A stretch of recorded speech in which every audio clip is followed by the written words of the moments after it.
Hello, everyone, and welcome back to another episode of the Soup Bowl. I am your host, Renee Murdoch, and I am so happy that you are here, that you are liking, that you're sharing, that you are doing life with me. Because most importantly, we are not to do life alone, and I'm happy to be doing life with you as well. We do know that when we get in the soup bowl, life gets messy. But with that messiness, we can clean it up. We can, do some changing of some things. And so that's what it's all about doing life.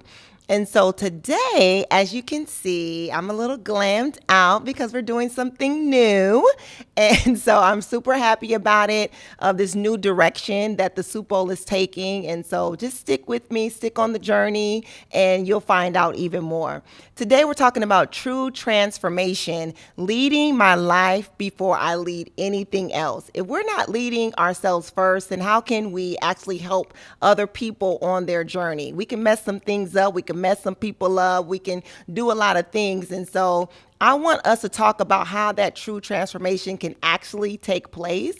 And I want to step into this actual model by John Hyatt, who actually went around to 700 organizations looking at how they were doing things and came up with a model that you can really apply to change management. And that is the PRO-SAY model. And you use the ADKAR, which is talking about the individual, about ourselves. Because really, who is changing in the organization?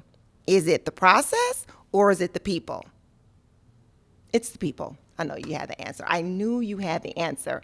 So on today, I want to talk about this. And so in the ADKAR model, which is ADKAR, the first one is awareness. And when you think about awareness, look around, right now where you are. If you're on the bus, you're on the train, you're in the car, just look around your surroundings and see about that awareness, right? It's the recognition that change is necessary. And when we want change in our lives, we must be aware first that it's necessary for us to make this change. So in this transformation, it's not about ambition, but it begins with honesty. Most people don't need a position. They don't need a new level, of accomplishments or accolades, but it's actually they need some self-awareness, right? We say we want change, but do we really want the change? Do we really want the relief? Do we really want the discomfort that's going to come from the changes?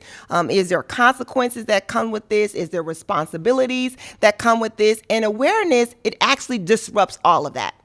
Awareness forces us to face who we are, not who we appear to be. The mask that some of us may wear, not the makeup that I have on, and maybe not the makeup that you're wearing right now, but it's just this mask that we put on in front of people that we want them to think a certain thing that's actually not who we truly are. It's not being our authentic self. So we want to take the mask off on this year. We want to remove it and really show up as ourselves. And it's going to take some work, and it's going to take some self-awareness. In that, if you are not aware, it's going to cause dysfunctions, right? Untransformed people are dangerous, not because they're evil. No one's waking up every morning saying, hey, I want to disrupt your life. I want to be evil. I want to be like the devil running to and from throughout the earth, trying to make, enemies. No one's waking up actually doing that. We're just unaware, right? And that dysfunction, right, is because we don't understand how we're coming off, how we're showing up to people. And when we're unaware, when we place that in the position of leading ourselves and actually leading other people, it can cause disruption where? Right? In our homes, in our relationships, in our communities, on our jobs, and in our society. And we wonder why our organizations are the way they are. We wonder why our relationships are the way they are. We wonder why our communities are the way that they are. Because we're unaware.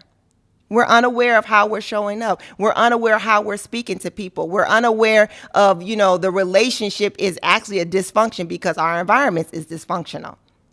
So when we think about this, self-leadership really matters.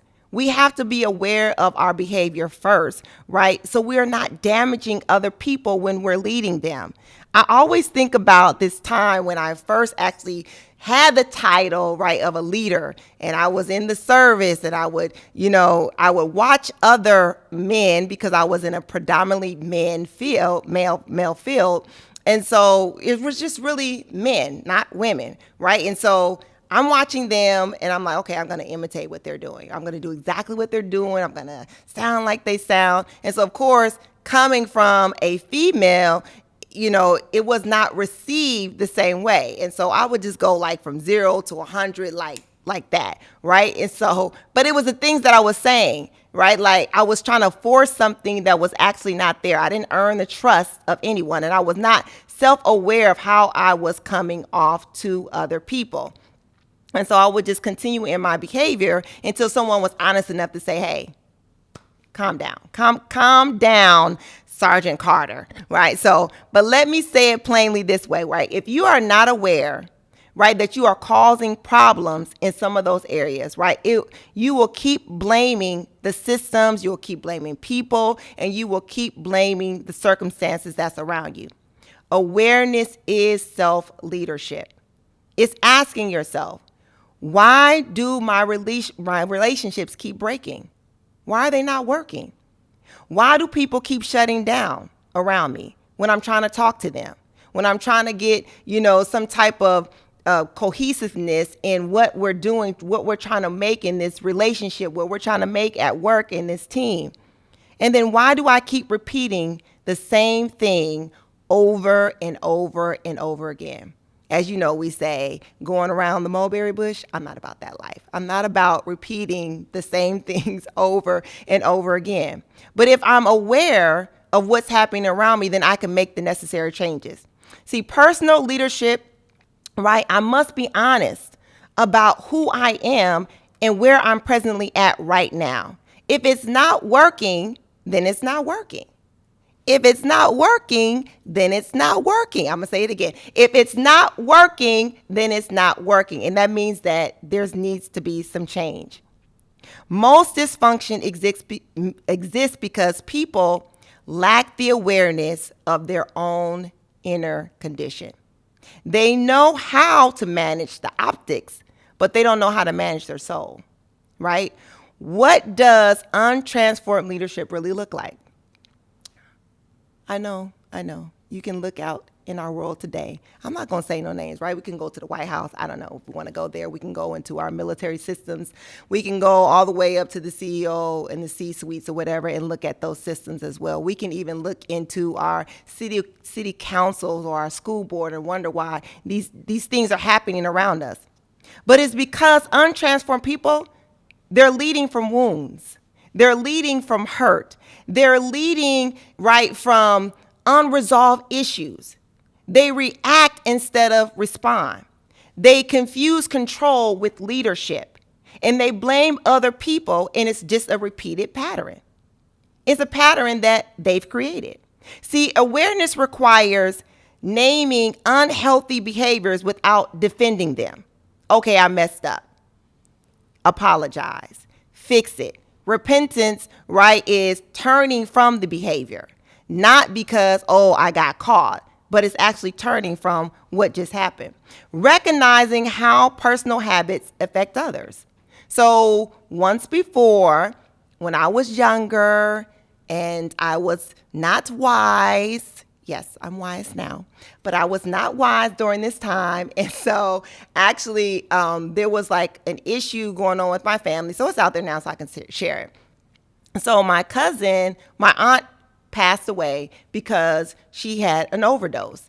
And so her children were young at the time. And so my aunt, which is the oldest child, raised the younger one, and the older two went with my great aunt. Well, my great aunt had always told the older two that she wasn't their mother and who their mother was.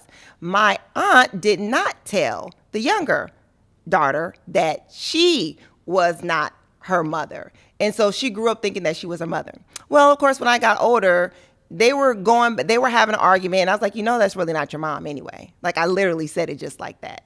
like, that's not your mom. And of course she was like, that is my mom. And so we had this big argument, right? And so of course she ran and she told that I said this, and I didn't care because I was like, she needs to know that that's not her mom. And I was just unaware that that was not the time nor the place to bring that type of information to someone for like the last 12 years was thinking that that was her mother.